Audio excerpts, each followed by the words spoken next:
Hello, you're listening to Me and Paranormal You with your host, Ryan Singer.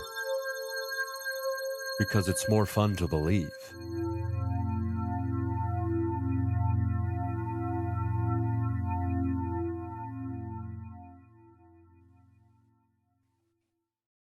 Hey, everybody. Thanks for listening to another experience of Me and Paranormal You. Excited today because, worlds collide and cross over in so many different ways. And this interview is a great example of that. And hopefully this will lead to, real world, like actually 3D, 5D, whatever reality we're in, crossing over in the physical world as well. But for today, we've just got it digitally through the magic of technology. We got Matthew Jackson of Paraholics here, investigator, collector, experiencer, and curious traveler of things known and unknown. So coming live from a log cabin in location undisclosed, which is what a cool gig to be living in a log cabin, which I because I love log cabins. But thanks for being here today. Hey man, my pleasure. I've been a long time listener of this program, so it feels really cool to be on and getting to talk to you for the first time. Well, I appreciate that. And our mutual friend Jeff Bodart, who I interviewed, gosh, it's probably been a handful of years now, comedian, friend, wand maker, has been kind of going around with Paraholics. Am I getting that right? Yeah, Jeff, I mean, we've been friends for a while, and he has various interests in the paranormal. And just through various discussions, at one point, we briefly were doing a podcast together and called kind of makes you think. And we did that, I think it was like 2016, something like that. And anyhow, so through that connection, Jeff and I have been like forced together in various haunted locations, and it's been really cool to work with him, especially when you find out that your buddy, who's a hilarious comedian, but he's also pretty sensitive in locations, and he really picks up and is very intuitive. So I gotta give some props to my buddy Jeff. Yeah, Jeff's great. I mean, if I meet somebody who's like, I don't really like Jeff, which by the way, I've never met, but if I were to meet someone like that, I would be like, I think I need to get away from this person. Like, they can't be trusted. Just such a lovable I'd say guy. that's fair. Yeah, he's super great. Yeah. And, he came on and talked about like, his lottery ticket event and all these things. Yeah, definitely very sensitive and intuitive. But I mean, we could talk about Paraholics. We could also talk about this human skeleton that was found, just as some teaser talk. But I've been, because it's funny, because Jeff originally reached out to me about potentially trying to get out in the field with you when I'm in the Midwest doing some shows. And then I'm talking to Darcy Staniforth the other day for an upcoming interview that's going to be released. And she's like, did you ever get in touch with Matt Jackson? I was like, Matt and I got to talk. Too many people are trying to connect us. And I think it was late last year when I was crazy with trying to figure out filming for this special we taped and all this other kind of stuff. So I'm glad we're finally doing it. Let's start with the beginnings here of your journey, because I am interested to know what sparked this whole curiosity and interest for you.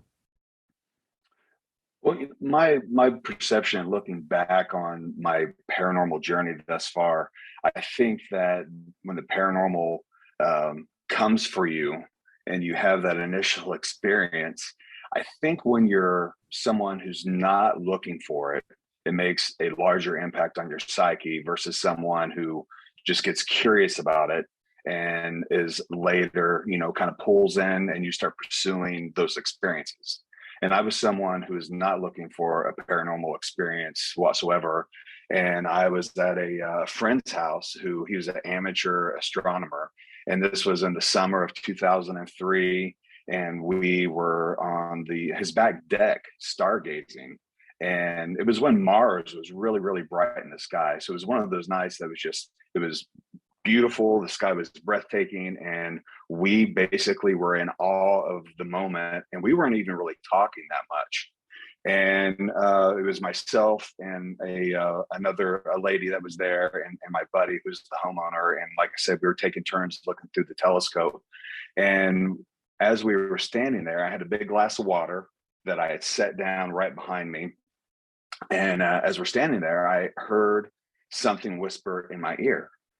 And I thought it was the gal who was standing beside me. I thought she leaned over to say something, but she had the same experience. And so we basically turned to each other at the same time with this, "Pardon me, what did you say?" And at that moment, something, like, the only way I can describe it is like punt kicked or punched that big glass of water I had sitting behind me up in the air, and it threw water all over both of us. And our moment of "pardon me" turned into a string of expletives. And my buddy, who was looking through the telescope like 10, 15 feet away, he never even looked up. He just said, "Oh, that's just the ghost. That kind of shit happens all the time." And keep in mind, my buddy, who he's someone that I think he would describe himself as pretty agnostic. He doesn't, cling to any type of religious view, concretely. And when he first bought this house, it was just riddled. The landscaping was just riddled with every form of religious idolatry you can imagine. I mean, there were Marys, there were Buddhas, there were, crosses and so forth. And which I thought it was hilarious, because I knew he, that just wasn't his jam. And but later he told me that the previous homeowners felt like the house was haunted, which I thought was hilarious at the time. And he even showed me through the house where there were remnants of some sort of cleansing ritual that had been performed around every window in the interior of the home. And so, of course, he thought it was all funny at first. Then within like 6 months of him living there, he's telling me, "Oh yeah, by the way, my house is haunted." And which, he's a guy he has like adult ADHD and is on Ritalin. And, I'm like, "Oh, sure it is, buddy," But after that experience of the glass of water and all that, it really shook me up. I mean, it shook me to my core. And so, I mean, I was gone within like 5 minutes of that experience. I was like, "Screw Mars, I'm out of here, man." And so I started asking him questions. I want to know what his experience was and so forth in the house. And this is where it gets really weird and, on the peripheral, a little personal. But there was a murder on his property that had happened back in 1970. And he thinks that's the catalyst for what makes his property haunted. And it just so happens that this murder is one of the most famous unsolved murder mysteries in the state of Indiana. And the man who committed the murder was one of my grandfather's friends. Wow. Yeah. And so when I started connecting all that, and it made me start to wonder, the whispering in my ear, possibly was that the victim of the murder? And was he trying to tell me something? Was he trying to, the big unsolved mystery in the whole thing is, who was the identity of the victim? He's never been identified. And so the curiosity of maybe he was trying to tell me his name. Maybe there was a better way that I could have, I wish there was a better way I could have listened.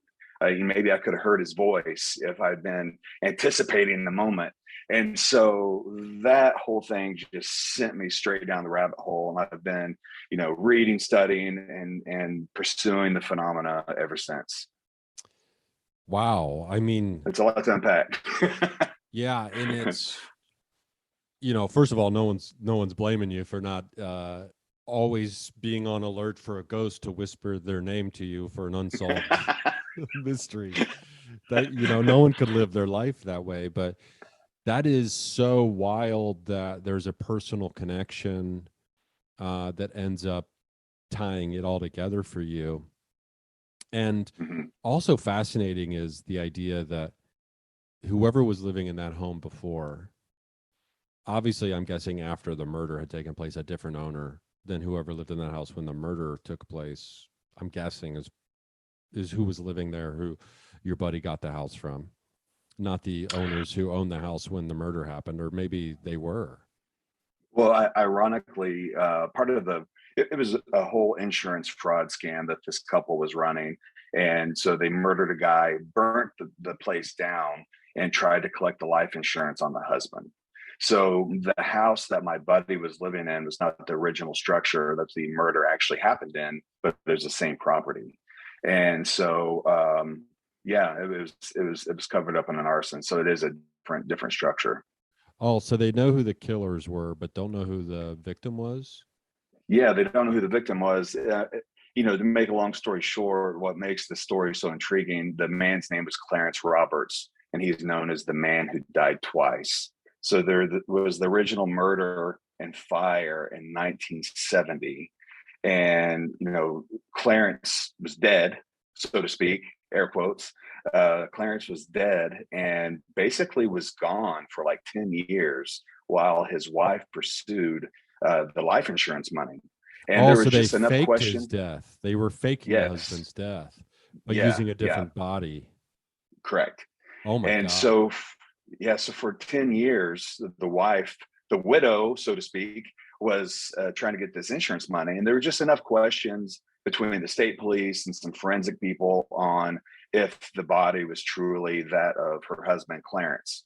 And she ultimately lost in court. And almost 10 years to the day of that original fire, there was a second fire that happened in this county. And in that fire, there were two bodies, and they were identified this time legitimately as Clarence Roberts and his wife. So the mystery I know, it's so weird. And so the mystery has always been, who was the guy who died in that first fire? And the other really weird irony in all this is my buddy who had this house, where I had my experience, that house ultimately burnt down due to arson. It's just this strange. And your buddy was not thing. in the house though when that happened, was he? No, he was not.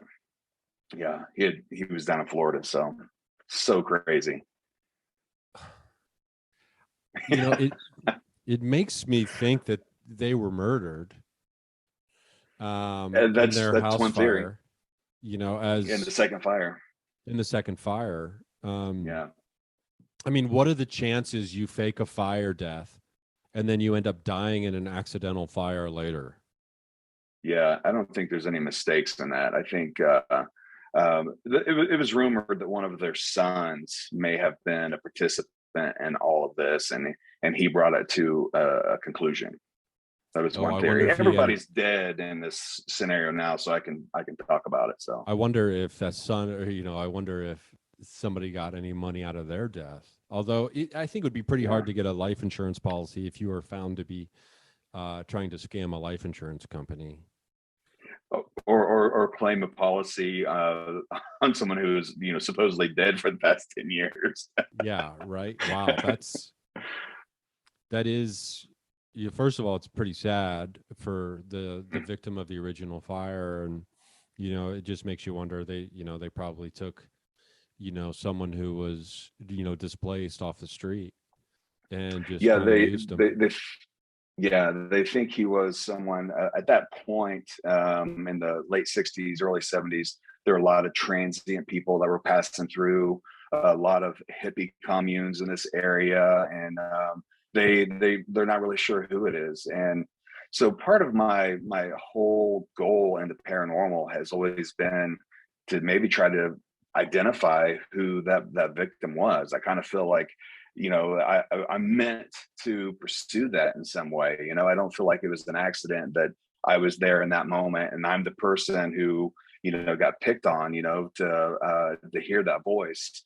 So I've always, I live here in the county where everything happened, and I visit the cemeteries, and I do some of my ITC experiments, and I've gotten some really interesting, responses through some of my devices, but nothing completely concrete as to who that first person could be.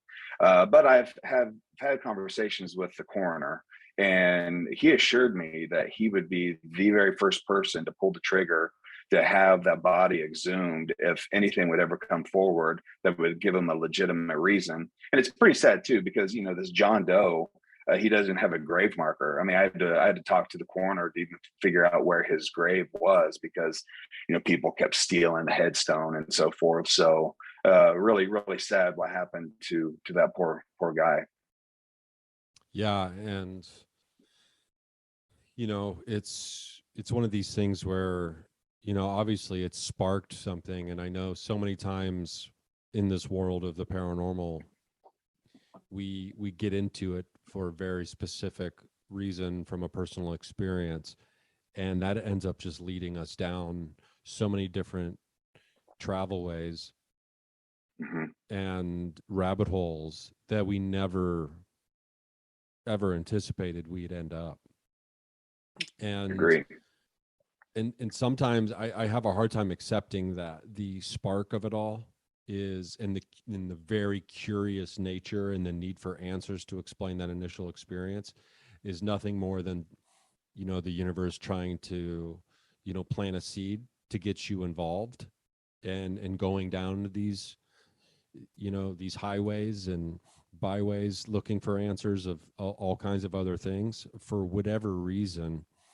And that the specific answer that we're looking for initially isn't nearly as important as the journey that it's trying to send us on, even though I'll be damned if we still don't want that answer from the initial moment, right? Oh, absolutely. And I have kind of adopted the motto that let your wonder light your wander. And I have found peace after years of being involved in paranormal and not really getting answers, but just my ability to be able to question, I think makes this experience and pursuing the paranormal, uniquely human. And I'm more relaxed now that I've kind of gotten to that headspace versus I'm going to solve all of this. Because that'll make you crazy. That'll make you completely really insane. will. So yeah. I'm gonna do what science and everyone else failed to do before me and prove that there's an afterlife. And it's it's a wild ride for sure. And I want to go back to something you touched on a few minutes ago. You were talking about you were getting some interest. You've been over time. You've gotten some really interesting results. And if you can, for the listeners, I want you to just elaborate a little bit. You said Itc Devices, and can you just tell everybody what those are in case they don't know who's listening? Well, ITC stands for Instrumental Transcommunication, and it's basically a huge umbrella for any type of experiment that you might use to try to communicate with spirits. Most of these usually are electronic, and the world of EVP, which everybody is usually pretty familiar with, that falls under the ITC umbrella. And so I do a lot of EVP work, and I also I use a lot of spirit boxes.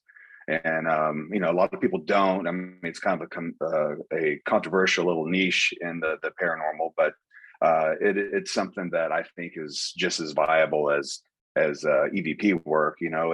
If people are, people think that communication, piggybacking through the spectrum of the electromagnetic field is viable for EVP work. I think ghost boxes have, I think they have just as much credibility in giving, anomalous replies as well. So I've experimented with about every type of box made out there by various builders who make, ghost boxes and spirit boxes. So I've been a collector of those devices, and I've had working relationships with the builders. And so it's been a real interesting, kind of and fun aspect to doing what I do. Yeah, it is. I mean, I'm a gadget guy. I mean, I'm not gonna lie, when like gadgets, they get me excited about stuff, right? And I do love, I guess I'm very materialistic in this way, where I love like the new toy maybe, right? And to like play around with like a cool gadget, or even like an old school gadget, even something like as simple as dowsing rods. You know, Uh-huh. I feel, I guess it's kind of a tactile thing for me to want to feel like there's some kind of bridge I can use, outside of just myself and my consciousness and in my mind, to build that bridge to what we're trying to communicate with. I mean, I have fun with those things. I think they're really enjoyable to use. And I'm curious, how many boxes do you think you've collected over the years? Is my wife going to see this? Well, we could. I We, I need to ask. No, I'm just kidding. I've probably owned legitimately, I would say over 40 different ITC devices. I don't wow. own that many now. I narrowed it down, but I've owned quite a few. Okay. Which one is your Yeah. favorite? Oh my gosh. Well, right now I'm really geeked out about reverse audio in my experiments. So I'm friends with Steve Holte of Holte Paranormal. He's one of the fantastic builders that's out there, and he has kind of led the charge with reverse audio when it comes to ghost box work. So I've been using a couple of his devices recently, and I'm just blown away by, it's one thing to have a ghost box that sweeps the radio band, and you get the bits of the different radio stations coming through, and all the pareidolia that can kind of create, and the contamination of the words coming through the radio stations. But if you take all that audio and you reverse it and make it backwards, and when you're sitting there and you're sweeping it and it's faster pace, and you start hearing communication coming through in a forward speech, it makes it's a little extra layer that kind of assures you that you're hearing something a little extra, something maybe that you can't explain away as easily as just a regular ghost box. So I've that's kind of my new jam lately. Okay. Yeah, that sounds cool. And it's Mm-hmm. actually making me think. I just recently binged a new show on TV, on Netflix, called Archive 81, which is Mm-hmm. kind of, they kind of take everything, the occult, astronomy, the supernatural, the paranormal, the fringe scientific, and I guess it was based on I guess it was based on a podcast of the same name, Archive 81, which I'll have to go listen to. But and it talks a lot about like kind of old school technology, right? Like tape.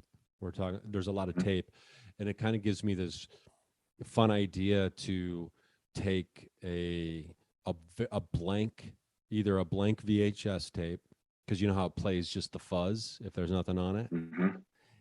Yeah. and or a mini VHS, and kind of plug it into some kind of device and just watch that while you're actively trying to make communication, and see if anything comes through the fuzz on the screen, as opposed to, I mean, and I guess there are ways you could set it up to also be recorded while you're doing that, but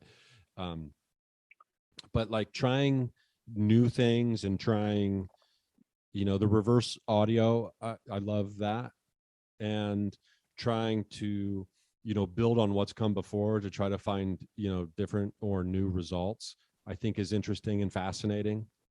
Mm-hmm.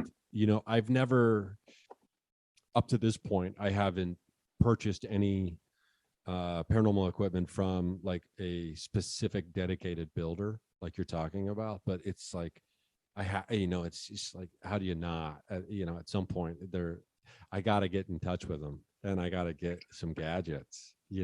I can hook you up. That would be great. That would be great. Yeah. Now when it The comes, experiment you were talking about, I'm or yeah, sorry, go but ahead. I No, was, no, I you was going go to tell ahead. you the experiment you were talking about with the VHS, that's pretty reminiscent to how a lot of guys actually do video ITC experiments. And typically they would take like an old fashioned TV and set it to static. Just you remember the old tube televisions, how if you Yeah. were not on a station, yeah. and take those to like a haunted location with a video camera on it and try to encourage images to come through. So somewhat similar to the idea I that wonder you're if talking about. have you seen any I mean everything new is old, right? And like there Hmm. like I really do think that there's, and I'm not trying to say this in a bad way, but I really don't think there's any new ideas in this field necessarily, right? When I mean Right. there's tweaks and there's nuances, but the have you seen any really compelling evidence of that style or of that technique of ITC?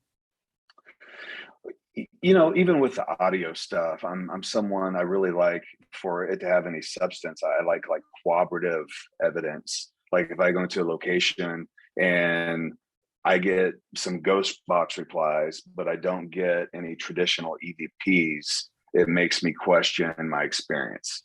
So even if I saw something with video ITC that I thought was pretty phenomenal, if there was nothing else with it, it would make me kind of wonder if that was just like a fluke type of image that popped up, you know. So I'm a little picky. I mean, especially for myself, you know. And I would never tell somebody that their capture. I would never try to invalidate it for them and their experience. But for just from my perspective, that's typically how I try to approach, you know, my investigations. Yeah, and I love the layering. Hmm. You know, for me the layering is is crucial and very important for swaying opinion from those who may be skeptical. Yeah. And if there's ways we can, I mean, and it's a lot to, the one problem I have with it is it's a lot to keep track of simultaneously while you're actually trying to be in the moment and present in a space and feel the energy and connect with something that's there. If Yeah. you are trying to run, let's say, 3 different devices simultaneously, Hmm. it's hard to be really present when you're juggling a bunch of different things. I think that's the benefit of having, you know, teams, you know, where everybody's kind of maybe Hmm. focusing on a different thing. um I love to try to just run a random number generator the whole time and go back and see if there's any anomalies on timestamps when something may have shown up. But it's like one of these things where, you know, it's the layering, the corroborative why am I having collaborative corroborative, that's like saying They the both word work. rural. It's when you can corroborate like the evidence and it lines up with each other, it Hmm. is, to say the very least, it's extremely compelling, right? And that's like very exciting. Yeah, because it's not so much like I even feel like I need to have a bunch of devices running at the same time and 15 pods laid out on the floor or anything like that. But it's like if you can communicate with me on this recorder, surely if this is all real and ghosts are real, surely you can speak with me through the ghost box as well. And if you could only talk to me through the ghost box, which, you know, depending on if they're really connecting or not, they're kind of, they can be false positive generators. So it's like in my mind, I need the EVP to know that there's really a presence with me before I can accept, you know, something coming through a different device that automatically will, you know, espouse words and so forth. So it's just kind of my way of being careful, you know, checking eyes before I run across the pond. Well, it makes sense. And I mean, it's very easy for me to get super excited when, you know, words come out of the spirit box or, you know, a device like that. And, you Yeah. know, and it, you know, when you kind of zoom out from it all and look at it in a certain way, it's like, well, yeah, the thing is built to put words out. So what are you so excited about? Right. But Yeah. Yeah. it's the specificity of it all, right, that can really get us excited. I'm curious about a piece of evidence or an investigation that you've been doing that not necessarily rattled you, but was, have you ever had to leave an investigation or been like, okay, this isn't, we're shutting it down, we're getting out of here? The only time I've ever done pulled a plug on an investigation is when I caught the homeowners uh, faking the activity. Oh, That I was the gotta only hear time this. that I gotta hear this. I gotta hear what strings and pulleys they had attached to the rafters and stuff. Like, because I'm curious what they thought they could get away with doing. it was so bad. It was kind of awesome. I mean, I really have to give them some credit, but yeah, there was a different paranormal team that had been working with this couple down in southern Indiana who had a demon in their house. And their daughter, they had like a toddler daughter, that the daughter named the demon Elmo.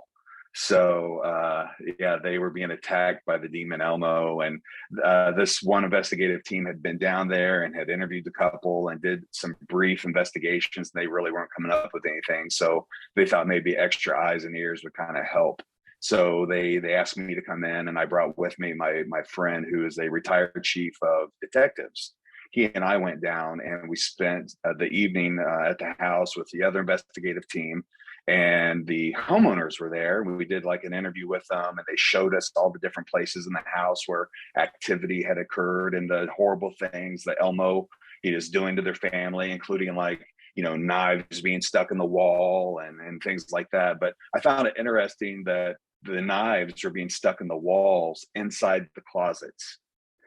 And I thought, well, if I was going to tear up my wall, where would be one place I would be willing to do it? Probably inside of a closet where no one's ever going to see it, you know? So there are little things like that were kind of clicking in my head. But of course, you know, I was just, you know, open, and the homeowners left and we did a series of experiments and absolutely nothing happened. Oh, and one of their big claims was they could not leave any change laying around the house because Elmo would just relentlessly pelt them with coins.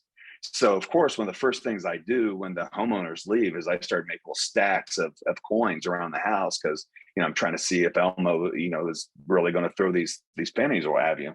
And nothing happened. And at the time, I was experimenting with, you know, because I'm a sucker for gadgets and gear too. I bought one of those SLS cameras, the structure light array things that you see like on TV that will map out the stick figures and so forth.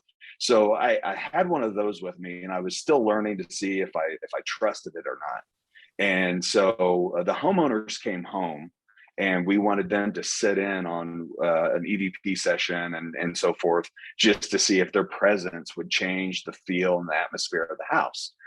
And so I don't think they recognized that this SLS device that I had in my hand was actually a camera. So I think that's where I got them. And so everybody positioned themselves in the living room, like on the couch. And I went to the far corner of the living room where they had a pool table. And before we turned off the lights, I went around the pool table, and I noticed that there was an antique slot machine sitting on the floor. And the slot machine had the tray of all the tokens that you would use to play the slot. And it just hit me. Well, Elmo must only throw American currency, because for some reason he's not throwing these slot machine tokens around the house, because there was a pile of them.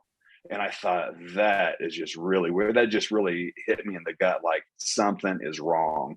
And so anyway, I go over and I'm standing there across the pool table, and we went lights out and everybody's doing their questions and so on and so forth. And I'm looking through the stupid device, you know, waiting for Elmo to pop up. And I see the husband reach in his pocket and hand his wife something. And she takes her arm and puts it back behind the couch and waits for a minute, and then throws her hand up. And the next thing you know, all you could hear was coins hitting on like hardwood floors. And of course, the reaction in the room was hilarious. People were screaming because Elmo's finally attacked. And I'm over in the corner of the room, like, are you freaking kidding me, man? And so yeah, we turned the lights on. Of course, everybody needs to take a break, man, because that was some heavy, intense stuff. And I'm like, yeah, we need to take a break. So I just start packing up my stuff. And the wife, she kind of got curious because everything just changed with me, because I was like, shut down, it's over. And she's like, what was that device you had in your hand? And I looked at her, I was like, it's a camera. And I could tell she did not like my answer. You know what I mean? So I think they knew at that moment they were pretty much busted, and everyone else is outside, having their cigarette, in the driveway, like, oh man, what are we going to do? And I'm like, well, before we call a priest, I'm out of here. And then I told them what I saw, and it kind of just, brought the whole thing down. But that was the only time I ever packed up early during an investigation. But it's pretty funny. Yeah, it's just. And they were wanting to get famous. They were wanting a story. They were wanting, sensationalism and publicity. And I think they felt like, getting some teams in there would get their story out and attract attention to them. So The hoaxer gets burned. Their yeah. stories burned, and part of me is like, okay, I get it. This is exciting. Mm-hmm. How cool would it be to, be on the map, so to speak? And I mean, obviously these people are interested in the paranormal to some degree, or love the TV shows or something, that they want to. We want ours to be a demon house. Like I don't know who thinks, who just like sits at home and is like, God, I wish our house had a demon in it. Like, I mean, because I'm usually of the frame of mind where if someone said, hey, we need to go to this place because there's an alleged demon running around and terrorizing people, I'm usually of the mind to think, well, you know what, I don't need to go to that place necessarily. That's not something I need to investigate. I'm curious when it comes to ghost versus demon versus spirit, etc. Is there anything really out of bounds for you that you're willing to go investigate? I'm to the point now where I question so much of my experiences and things that I record, and some of the things that I have captured have made me kind of rethink that I may not be communicating with what or whom I'm hoping to. I to this point, I really don't know if ghosts are disembodied personalities of deceased humans. I don't know if demons are real and if they're underemployed fallen angels or anything like that. I mean, at this point, I do feel like the phenomena is real. I just think that it's really our I think it's our intention and our perception that we take, our intentions and perceptions that we take into these haunted locations, helps manifest the experiences that we have. And so I think if you went into a place and you were seeking a demonic presence, because that's what you've been told, you might get some sort of feedback that lends itself in that way, or whether it be a ghost or angels or Sasquatch or whatever. I think the phenomena kind of, I think it preys upon that and will manifest whatever it is that you're really bringing to the table. And at the same time, it's like we really don't know how far our thoughts, if our thoughts are energy, how far our thoughts can really like reach out to the ether, and is it the paranormal that kind of preys upon that and makes things happen. And I love this comes from some of the ghost box replies that I've received, because I've been in locations where there's great ghost lore. I mean, there's these fantastic stories and that are tragic and so forth, but there's nothing historical that backs them up. No record of any of these events happening, yet I can go in and I can ask for these characters out of the stories and I can talk to them. I mean, I've heard from these entities, and there's one recording that I got at St. Albans Sanatorium. There's a horrible story there of a man who used to work in the hospital years ago when it was open. His name was Donald, who like molested and killed a young boy there on the property. And the story goes that Donald's spirit will not let the spirit of the boy, Jacob, leave the facility. There's no historical record of any of these people ever existing, nothing like that. But Donald is the sassiest, most sarcastic spirit I've ever contacted ever. But when you want to talk to Jacob, Jacob will come through too, and he sounds like this, sweet little innocent boy. But I got this one recording one time when I was in St. Albans where I started really trying to press to speak with Jacob, and I got this voice that came through my ghost box that said, "Go be him." And it's like, wait a second, how much of this is theater? How much of this is a freaking put on?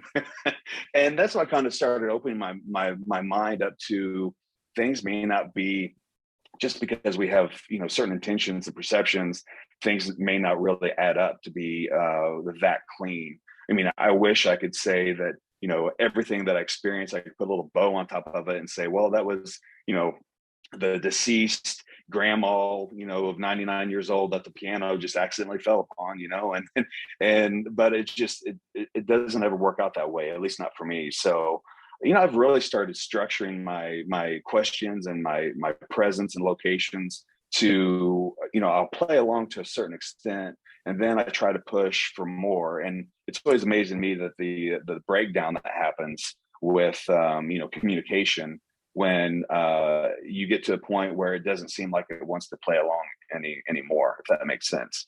So for the record, to make a long story short, there's really nothing that I won't try, because I'm just curious to see what my presence there, how that interaction might actually turn out.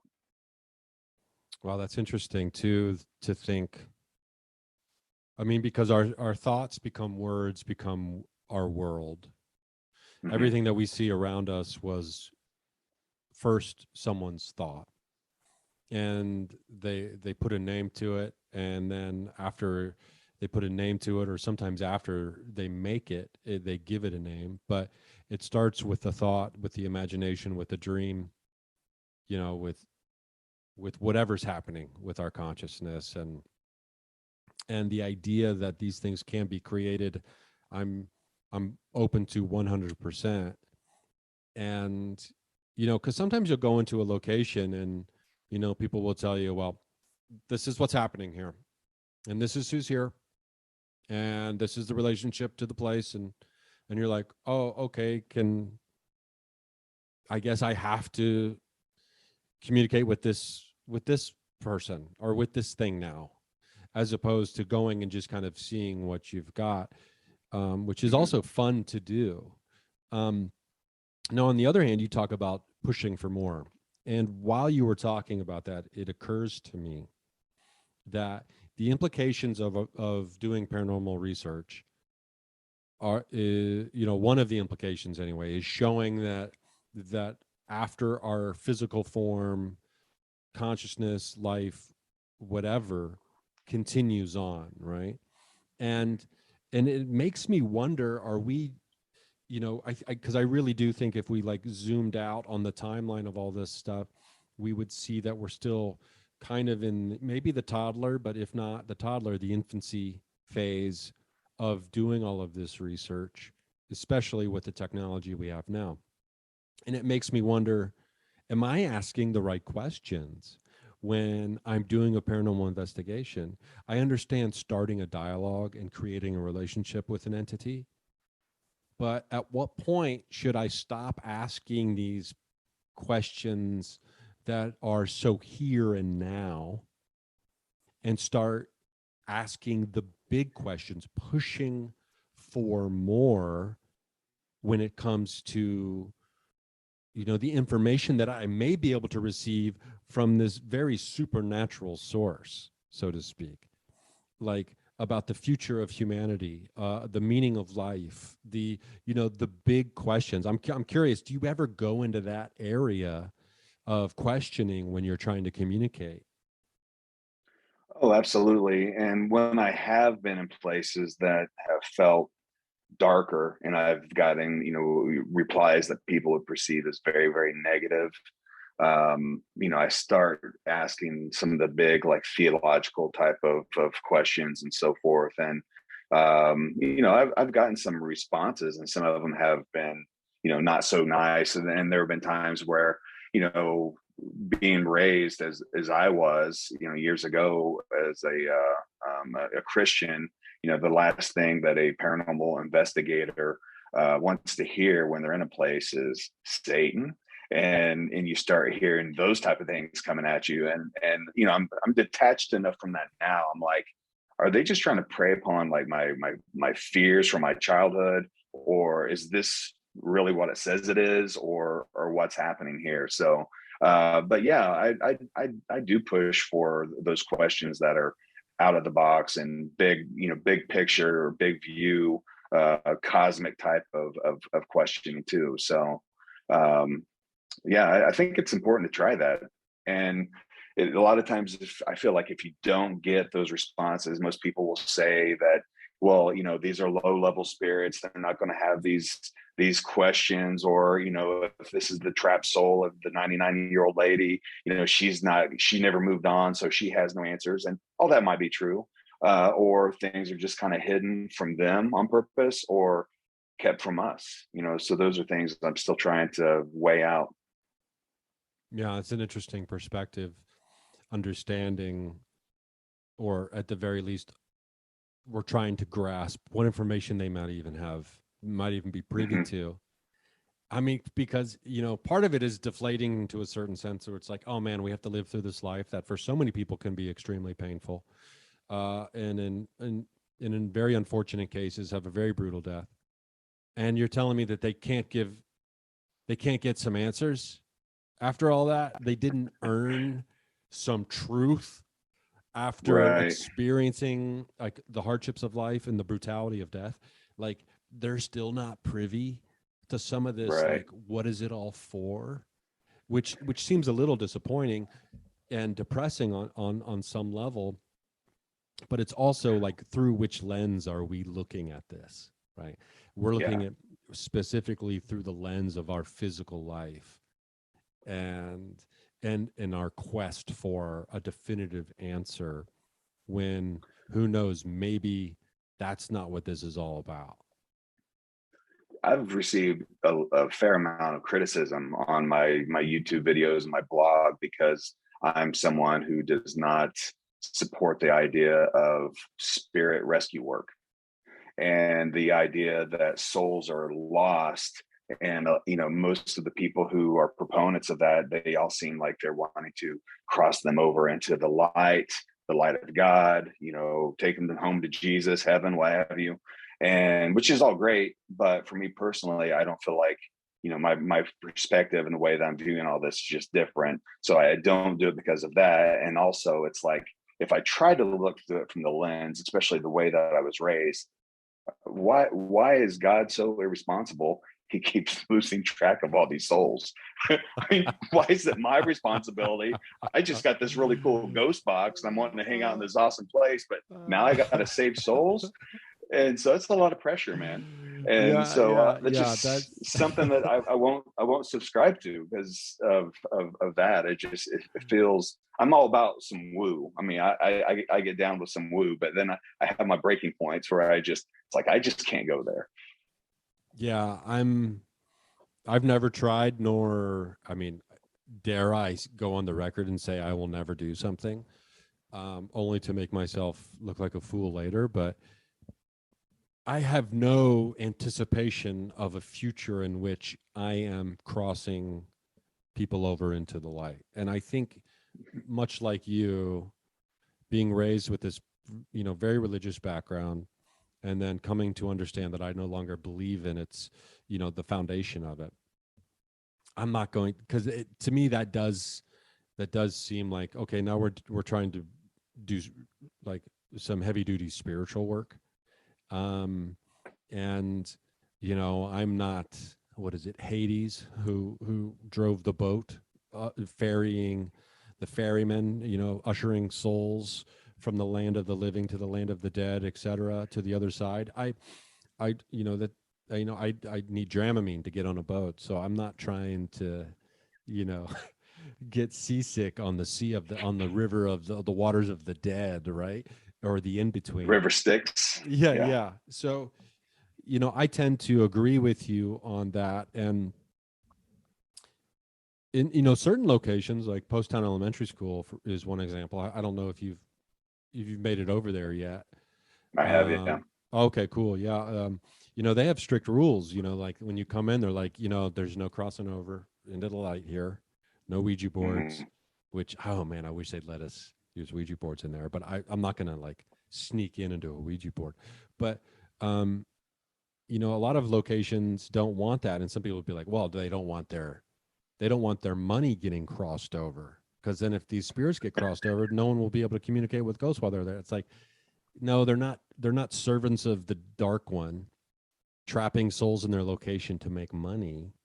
Mhm. It does seem a little big shouldered for me, Yeah. that kind of work. And I know there are people who that's their main focus, and they're coming from a position of, you don't understand, I'm like, what's so hard to understand that I'm relieving an eternity of pain and suffering from this person? You don't want me to do that? And Yeah. I'm like, okay, yeah, well, I mean, but then again, it's like you talk about these stories, right? Is this a Mhm. play? Is this a production? the there are no bigger stories in our current world than those of the organized religions. They have done a bang up job of having these thoughts, these words put down on paper and be retold and retold and retold to create this reality for so many of us that is, it's fucking real, man, Mhm. and real experiences stem from these stories. And I think there is something really to be said about that, especially when it comes to Yeah. the stories that go along with some of these, famous locations. Yeah, like I said, when I view all this stuff through the Christian lens, it makes me like really angry at the deity that is running that show, because none of it makes sense. It really, really falls apart for me. So that's why I try to like stay away from that. And I think it's so interesting. I mean, you and I could grab a Ouija board and go to the cornfield down the road and probably drum up some sort of responses. And so, keeping that in mind, it's like, one Yahoo goes into Post Town, clears the building, everybody's crossed over. You and I go back in there the next weekend with our Ouija board or our spirit box or our recorders. We're going to draw it in. So I don't really think that the boundaries. I think the magnets are probably us more than anything, because I've heard of so many locations where places have been cleared, and guess what? Still has haunted activity.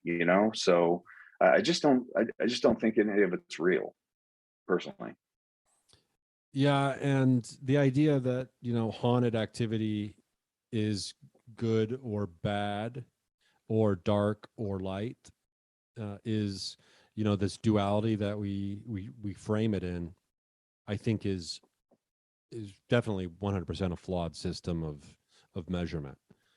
And Hmm. to say that, like, well, I came in here and cleared this, what, there shouldn't be any more activity happening, and then there's more activity happening, it doesn't, as well, maybe there's something at this place outside of, the spirits that are occupying it or coming through to it, that make it, like you said. I do think that we all are the magnets, and at the very least we really magnetize an existing magnet that may have some kind of ley line, interdimensional portal, or crossroads, etc., where the maybe the veil is thinner in certain places. I mean, Rupert Sheldrake has this great TED talk that was banned off of the internet, where he talks about the fluctuation of gravity and how gravity's not constant.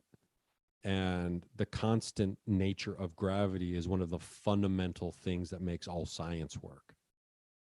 So when you consider that in different parts of the earth or at different times, and this is me simplifying it and really oversimplifying it, that we can't rely on gravity the way we think we can as this law of the universe.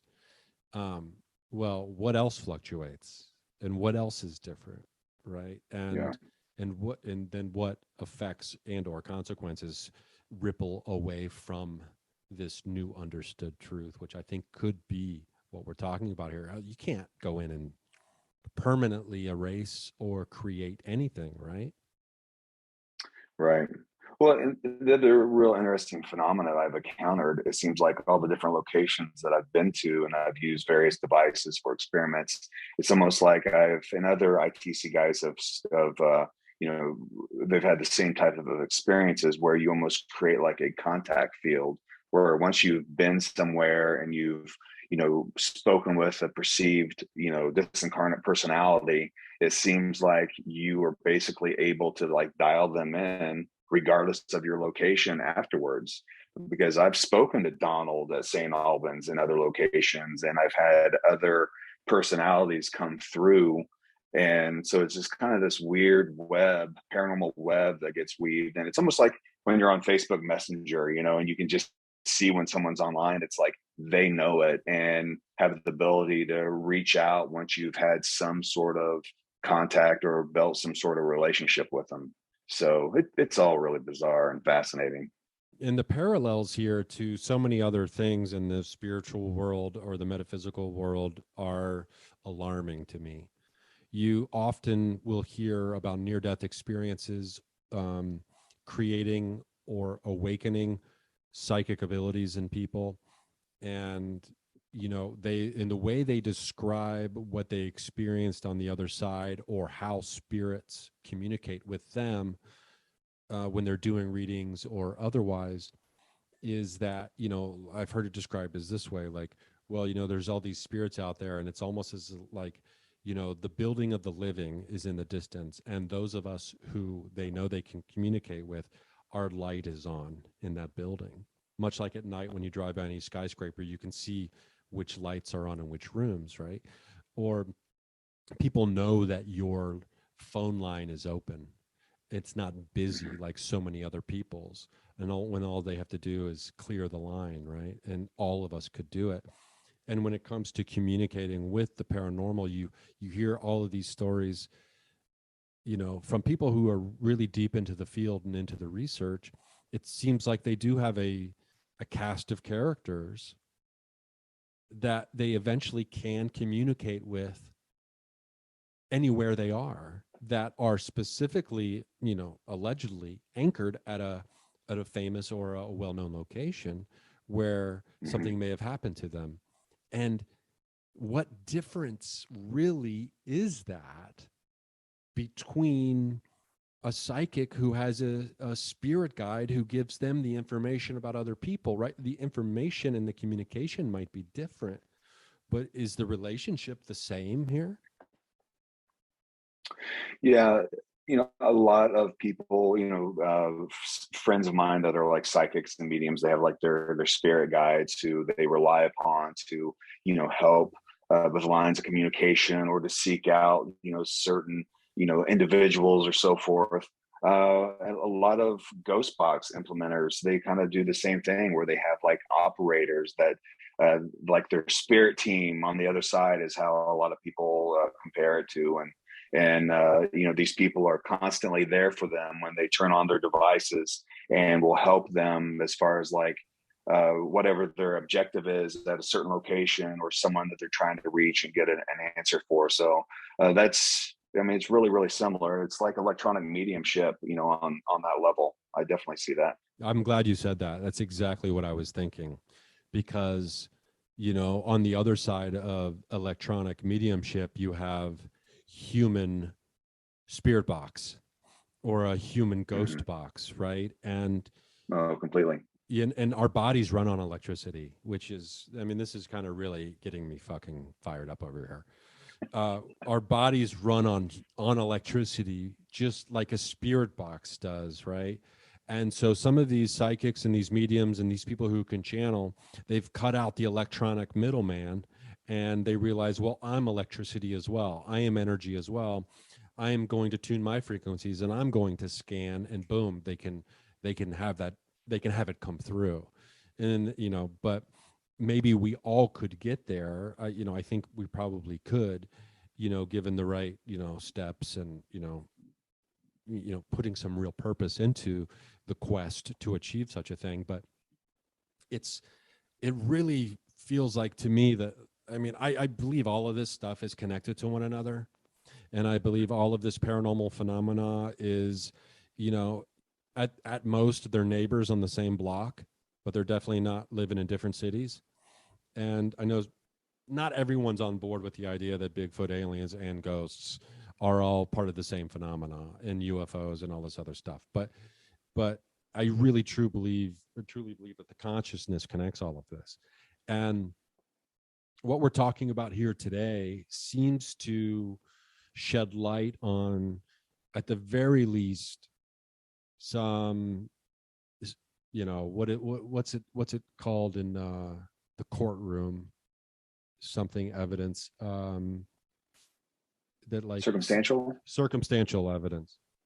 I think that's what, we deal in the world of circumstantial evidence. Like, you came inside and your clothes are soaking wet. I understand, and I know for fact that it's raining outside, right? And there's a 1% chance that you just took a shower with all your clothes on and walked over on a sunny day. But 99% of me knows it's raining outside. I don't need any other evidence to know that other than what I'm looking at. And so I feel like we're in the world of circumstantial evidence here. I agree with that. I think a kind of a fun marriage between the ITC purists who want to stay all electronic, and also, people who are more into like mediumship or psychical experiments, is actually the Estes method. I think that's a good way to kind of bring those two worlds or neighbors a little bit closer, maybe put them in the same duplex, because a pure ITC person is going to want the raw data to analyze as far as like what they might hear come through some of these devices, whereas someone who's a medium, they just kind of open themselves up.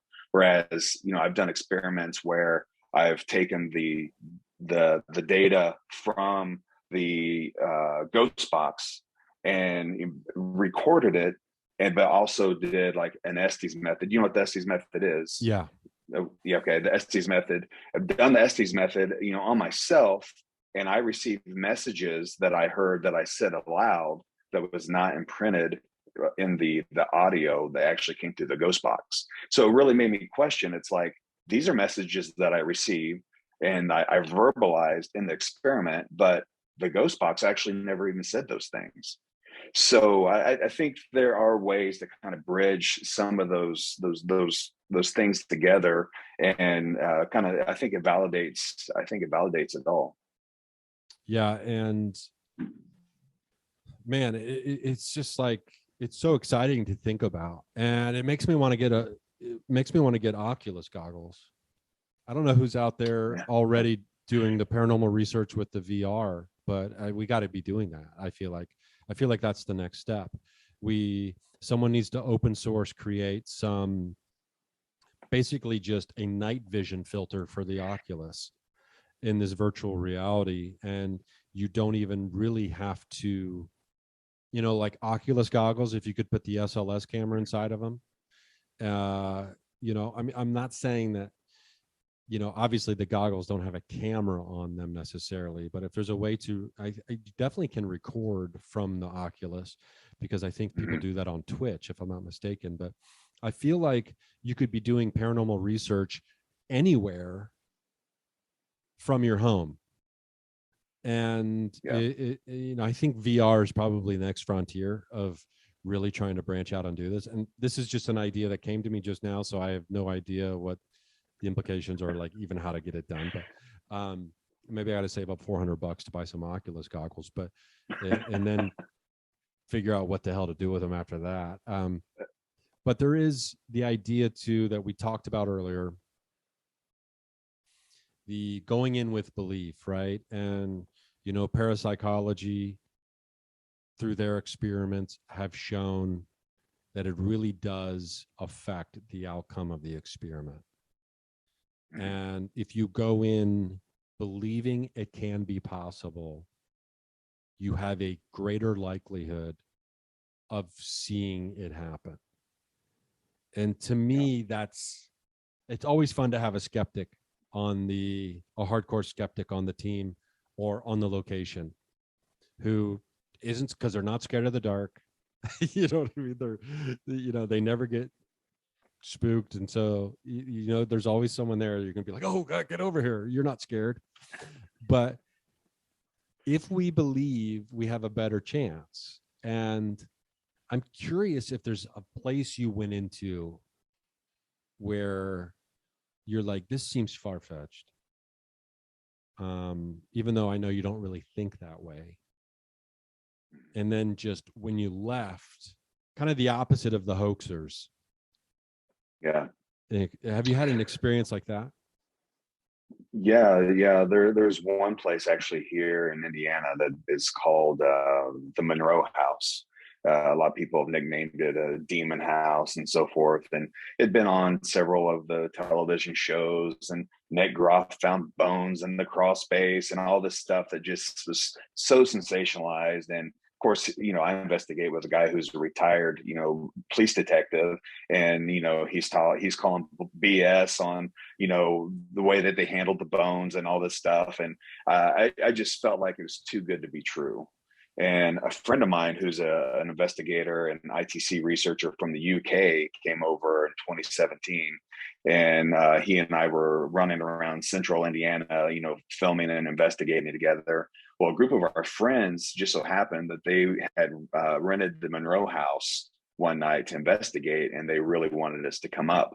And the only reason why I went is just because all of our friends were there, and they really wanted to meet Anthony from England. So we went up there, and I had zero expectation of anything being real. I had nothing for it, from the moment we walked into the door, everything was different. And, my friends, people that I've known and people that I've investigated with, everybody seemed awkward and discombobulated. And I was having a hard time, trying to figure out, what was going on, just because everybody's energy was so incredibly off.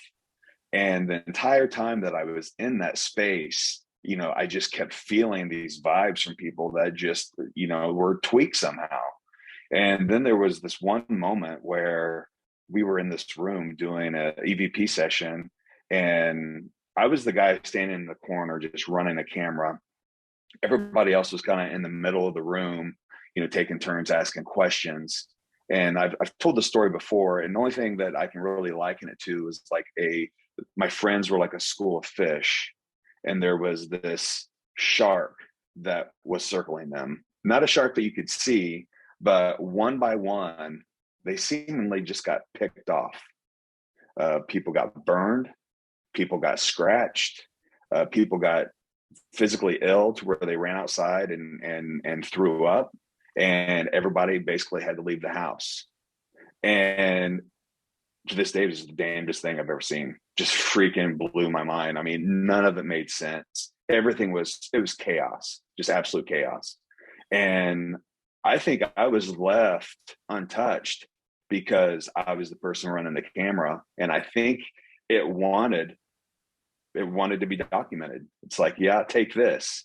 And so to this day, if there was ever a time that I was really kind of rocked back on my heels and maybe rethink a lot of things that I thought that I knew, it was probably that night. It was pretty, to see people that don't overreact, act in a way that you would see on one of the TV shows, what really got my attention. People that don't do that were doing that. And to see the physical marks that are being made, and it's not like they were doing it to themselves. Yeah, and that can be scary stuff. I'm curious, Yeah. Is that footage on your YouTube for people? Is there a way for people to find that, or is that out there? It is. It is not. It was not my investigation. It was not my camera that I was even running at the time. And the guy who has the footage has never released it. And I've asked multiple times, and he just will not release it. And when you have a really profound experience of a negative nature, or if something that leaves you rattled, I don't blame the person for not letting that out there. I do have clips from after the burn on my buddy Anthony's neck. I do have that on video. And that is on my blog, but that's it. That's all I had from that night. Yeah, that's wild. And Yeah. it's such a simple thing that if you believe a ghost or a spirit or an entity can knock a glass off of a railing on a deck, right? What's the difference Mm-hmm. between throwing a glass up in the air and pinching someone's throat? Or, to Mm-hmm. me, it's you either believe it's real or you don't. And Right. so there has to be caution, precaution, respect, and that understanding going into some of these situations. That's why I typically try to avoid, these like, there's something really evil here, and I'm like, well, I don't necessarily need to get fucked with in that way. Mm-hmm. But typically I would steer away from those kind of situations. And I don't feel like I'm equipped to like banish a demon either. I don't have any like ancient Bible hanging around with exorcism rituals. How's your So Latin? How's your Latin? yeah, it's not very good. Pig Latin? I Yeah, got you, man. I got you. That would be really funny, doing an exorcism in Pig Latin. Hey, you should do a bit on that. That's fantastic. We gotta do that. I gotta do that. Yeah, that'd be a fun video to make. Because you take the first letter and you put it on the end of the word, and then what's the sound you make in Pig Latin? I think A. Like it's big like pay. Yeah. So like, get out. Jesus Christ compels you. Figure out how to say that in Pig Latin. I think those so heist K pels K ooh. I think so much of Latin kind of sounds like that anyhow. Probably people think you're just Canadian. Yeah. That's really funny. Well, Matt, we didn't talk about anything necessarily that I was thinking in advance, like a week or so ago, that we didn't even talk about the human skeleton, but we're gonna have to do another chat sometime, if that's cool by you. And yeah. I'm scheduled to be in Indianapolis doing a show at Black Circle Brewery, at the end of April. So I'll be in that area and that'd be fun, man. If I had some extra time, we could sit down, do a in-person chat, maybe even go around, run around somewhere. That'd be really fun. Just let me know the dates, man. I'll make it happen. Awesome. This has been rad. Let's remind people where they can find you on the internet and all that good stuff, where they can contact you if they want to set something up. Paraholics.com. And that is my blog, and that'll lead you to all the various flavors of social media, and I'm out there. Hell yeah. Dude, this has been fun. This has been a great time. Fun. Glad we finally connected. Look forward to doing it again. And I appreciate you being here. Hey, I appreciate you. Thank you for all your efforts. Well, I hope you enjoyed that conversation. I know I really did. I just want to remind you that patreon.com/Ryan Singer, the Patreon page, has new levels and new content. And there's some fun and, hopefully funny stuff, and also interesting stuff that I'll be posting and have been posting over there. I hope you enjoyed. Thank you to all the patrons who have been supporting the show for as long as you have. I really do appreciate you. Thank you very much. Also, Crystallize is out. Android, iPhone. Download it, write a 5-star review, and send me a screenshot of that review, and you'll be entered for our giveaways that we're doing for doing so. We're very excited to have it out and about, and your free access is there for you. So just use your email, save your email. You don't have to verify it or enter anything else in your profile, and your free access should show up. So thanks again for all the support. We're very excited that it's out. I've got tour dates showing up. I've got everything else on RyanSingerComedy.com. Give me a follow on Instagram at RySing, Twitter, RySing, Twitter, me and Paranormal You, TikTok, Ryan Singer Comedy. Is that enough? Is that enough social media? Are we doing enough social media here? Is that all that life has become for us. Anyway, I'm excited to be bringing you more interesting and informative, sometimes even, maybe all the time illuminating conversations with people that are very gracious and generous and sharing their knowledge and sharing their personal stories on the show. It's very touching, and I appreciate it very much when someone comes on and sometimes shares stories about their life that they don't usually talk about. I mean, there's so many rabbit holes we're going down over here that, what a journey it's been for these 8+ years. I believe it's 8+ years.